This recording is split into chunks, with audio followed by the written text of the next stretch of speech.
Hello everyone, welcome back to my channel. Today I'm showing you every single film directed by John Carpenter. We are in the middle of October and Halloween is just a few weeks away, and I felt like this collection video was long overdue. Now, I did emphasize directed by John Carpenter because he has been known to either write movies, produce them, or be involved with music, but not be the actual director. I am not including those films. I'm only talking about the movies that John Carpenter has directed. I absolutely love John Carpenter. I feel like as a director, he was such a visionary, and it really is a shame that he stopped directing films a while ago, because I would love to see him direct one or two more movies just to show us how incredible he still is. He's such a genius mind. But of course, I am going to start off with the film that put him on the map. I have 4 copies of Halloween. We are going to start off with the DVD. So here's the DVD. This was in my storage bin. Remember, last year at this time, I did film that video of every single or was it in April? The last time, no, it was in May, I think I did that. I cleaned out my DVD storage bin and I was showing you all the movies, and Halloween was one of those DVDs that was in my storage facility. So I'm very happy that I did clean that out and I was able to find my copy of Halloween. Then, of course, we are going to go to the Blu-ray. So I have the Blu-ray of Halloween. And then what's after that? The 4K. I do have the 4K from Scream Factory. And then we're just going to top it all off with the 4K Steelbook from Lionsgate. This Steelbook is one of my favorites as far as Lionsgate Steelbooks go. It's very simple, but I love the leaves. It just screams fall, obviously, for Halloween, and I love and adore. So I have 4 copies of Halloween, and if you are going to comment down below and ask me, Susan, why do you have so many copies of Halloween? You only need your 4K or your 4K Steelbook. Get rid of the DVD or the Blu-ray. I have a major Halloween physical media collection, so as far as that franchise goes, I pretty much keep everything. Now, the next directed project by John Carpenter, this plays out, it's more of like a movie of the week, and that's because I think it was at the time. It's called Someone's Watching Me. I have seen this. It's okay. It's like I was going to say a cute thriller. There's nothing cute about it, but it's like a nice little thriller movie of the week. Definitely not like expected by John Carpenter, but it's all right. This isn't something you absolutely need to have in your collection, but if you're a major John Carpenter fan, you may want to pick it up. Possibly, maybe you did not know about that movie, so this is why these videos are so important. Of course, you could IMDb his entire filmography as well. All right, let's move on to a movie I was not really thrilled with. And when it comes to John Carpenter films, that is rare, because usually I am enjoying every single thing. But when it comes to Elvis, this was a major surprise, because I thought I was going to love this for sure. I love Elvis's story. I love Kurt Russell. I love the team up between Kurt Russell and John Carpenter. They've worked on several movies together. So I thought this was going to be a slam dunk winner for me. And after the film was over, I was disappointed, because I felt like the movie really focused in on the early days of Elvis way too much, and it didn't really dive into like the back half of his life. It was kind of quick when John Carpenter was doing that. I was just surprised, because I expected better than this. Maybe I'm being too harsh on it. I'm gonna keep it. I would feel bad if I got rid of it, because it is Carpenter, and I feel like I need to hang on to it. So I'll watch it again. but I'm not like jonesing to watch it again. You know what I'm saying? Like if I want to watch Elvis's life story, I'm going to pull out Elvis starring Austin Butler. I'm not going to pull out Elvis starring Kurt Russell, you know? So that was like a little bit of a disappointment because I expected better than that. The next movie John Carpenter directed was a reunion with Jamie Lee Curtis. We have The Fog. The Fog was all right. The Fog, I liked it. Don't get me wrong, I liked it, but it's not on the level of like the iconic John Carpenter films that we're going to go through in a second. Like, it's not up there. It's okay. You know, it's just a step down, but I've only seen the film one time. I do need to rewatch it, but I do have the 4K in my collection from Scream Factory. All right, now we're getting into like the amazing run that John Carpenter had. It's like he really hit hard with Halloween. Then he had like a couple of, you know, okay projects in between.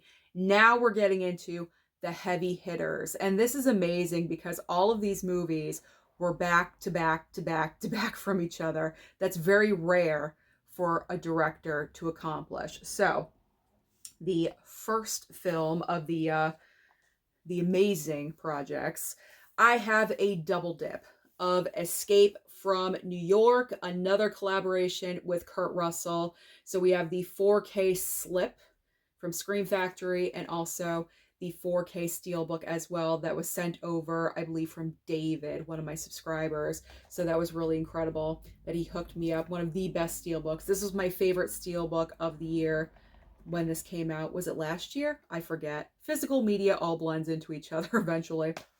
So I have 2 copies of Escape from New York.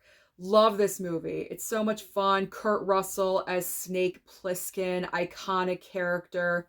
If you have not seen Escape from New York, you really do need to because it's an incredible film.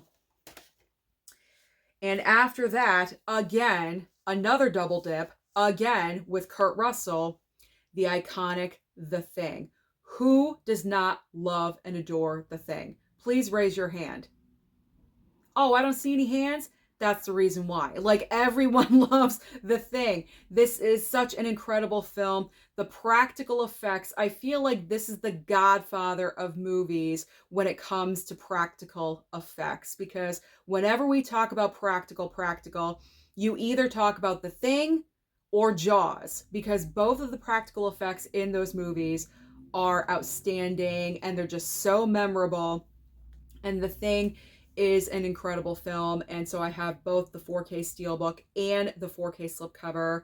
I'm not getting rid of either one for the same reasons as Halloween. I don't have an extensive Thing collection, but it's Carpenter. I can't let go. I can't let go of either one. Incredible.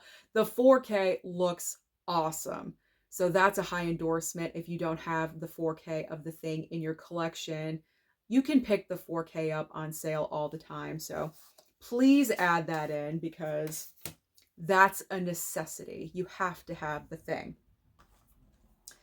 Then after The Thing, John Carpenter decided to roll out Christine, another amazing film. And I feel like sometimes people forget that John Carpenter directed Christine, and this is such an amazing film, obviously adapted from Stephen King's book.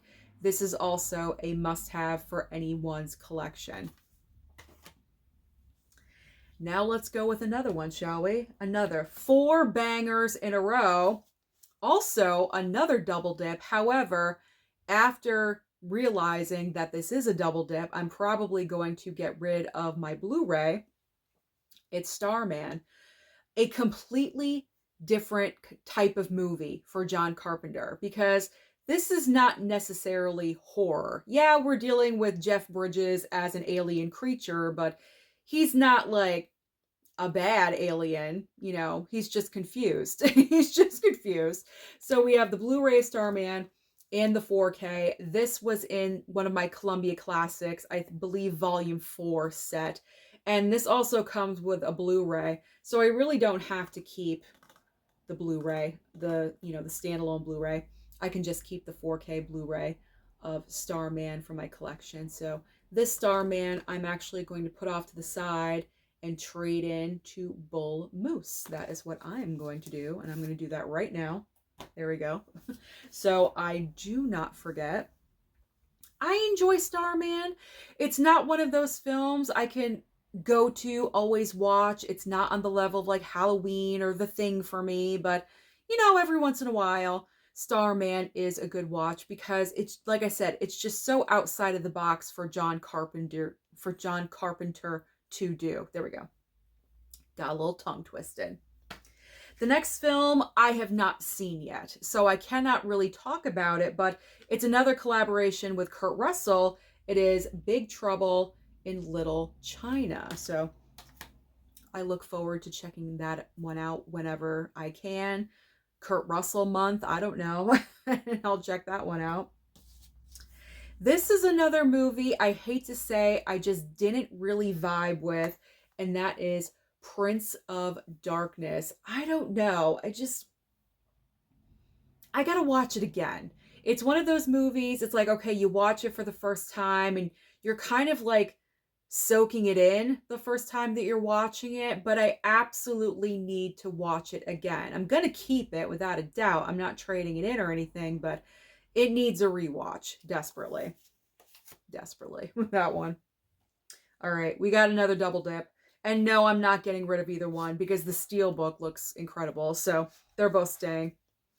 They Live. I love They Live. This is a fun one. Absolutely. So here is the 4K from Scream Factory and also the 4K Steelbook. Absolutely incredible. Fun movie. If you haven't seen They Live, I highly recommend that you do. Add it into your collections. Now, the next Blu-ray, I feel like this is completely underrated. It's Body Bags. This is a anthology, a horror anthology. You have 3 30-minute, like, you know, mini movies, mini situations happening. And I feel like no one talks about this. I feel like when it comes to horror anthologies, Trick or Treat, that's like the number one that everyone talks about. And then probably Creep Show after that. And I don't know of any other ones off the top of my head, but Body Bags is so good. I recently watched it within like the first, like, I recently watched it like in the past 6 months, and I really, really enjoyed it. John Carpenter is responsible for directing, I believe, 2 of the 30 minutes, and then Toby Hooper, who's responsible for Texas Chainsaw Massacre, he directed the other 30-minute like little mini movie. And John Carpenter also plays this character right here, the mortician in the morgue, kind of like the Crypt Keeper character from Tales from the Crypt. Like, you know, in between the little vignettes, you have John Carpenter as the mortician, and it's fun. It's fun to see his acting skills, and he's wearing a, you know, a buttload of makeup and everything. So this is a fun alternative. If you want to watch an anthology on Halloween, but you don't want to go with Trick or Treat or Creep Show, consider Body Bags, because this is also a good choice. The next film I have not yet watched either, so I can't talk about it, but it is In the Mouth of Madness. So I'm looking forward to watching that one as well. We have Sam Neill in this one. Okay, so we have, I believe this is the last collaboration with Kurt Russell. Snake Plissken is back. Escape from LA. Was this really necessary? No, probably not, because pretty much Escape from LA is like a rinse and repeat of Escape from New York. Just instead of being in New York, they're in LA. You know what I'm saying? So it's not that creative. It's not so outside of the box that it's like a completely different story. I think it was just an excuse to, you know, resurrect the character of Snake Plissken and let's stick him in LA and do the same story all over again. But it's still fun. It's just, you know, not as creative, not as, you know, thought-provoking, I guess. I don't know. I don't know the right word, but kind of like a downgrade. It's like the step cousin to Escape from New York. Now, this next film, I absolutely love and adore. And we're almost done because after this selection, there's one more film that I own from John Carpenter, and then we are finished. I really wish he would come back and direct another movie. Oh, God. All right. But vampires. John Carpenter's vampires. I love vampire movies so much. And when I saw John Carpenter's Vampires for the first time, I fell in love with it. I love this movie so much. And I recently watched the 4K. This is the 4K from Scream Factory. It looks really, really good. If you love vampire movies and you're tired of Fright Night and The Lost Boys you've seen a billion times, you're tired of From Dusk Till Dawn, please watch Vampires. It is so freaking good. You have James Woods as like a vampire hunter with Daniel Baldwin as like his, his right-hand man. There's a group of vampire hunters that work for that, for both of them, and it's an amazing opening sequence, a great score behind it. I believe John Carpenter was also responsible for the score for the film. There I look. Yeah, music by John Carpenter. I was correct. It's incredible. I love this. And it's a little bit of a different take on vampires and vampire lore. So anytime there's something different, I do appreciate that. So I have my Blu-ray right here with a very nice slipcover and my 4K from Scream Factory as well.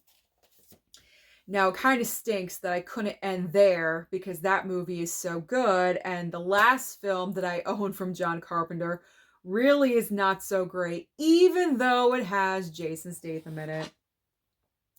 Ghosts of Mars.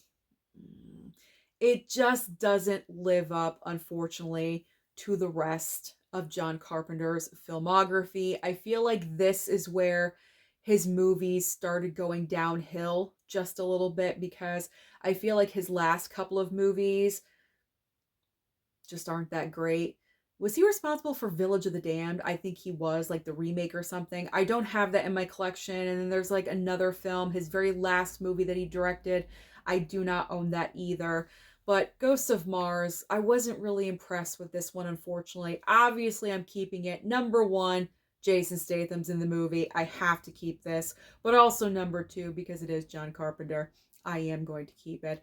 I'm going to watch it again eventually. I just was not overly thrilled with it. And it's just such a shame that John Carpenter ended his directing career with movies like this. You know what I'm saying? Like, because he had such an awesome run with The Thing and Escape from New York and Christine, like all of those back to back to back to back. And then we got this, you know what I'm saying? So this is my final John Carpenter directed movie in my collection. So those are all of the films that I own directed by John Carpenter. Thank you so much for watching this video today. I truly do appreciate it. Comment down below and let me know your favorite John Carpenter film besides Halloween. Everyone says Halloween, so besides Halloween, leave that movie out. Everyone loves that movie. But besides Halloween, which John Carpenter film do you gravitate towards the most? Don't forget to like and subscribe before you leave, and I'll see you next time.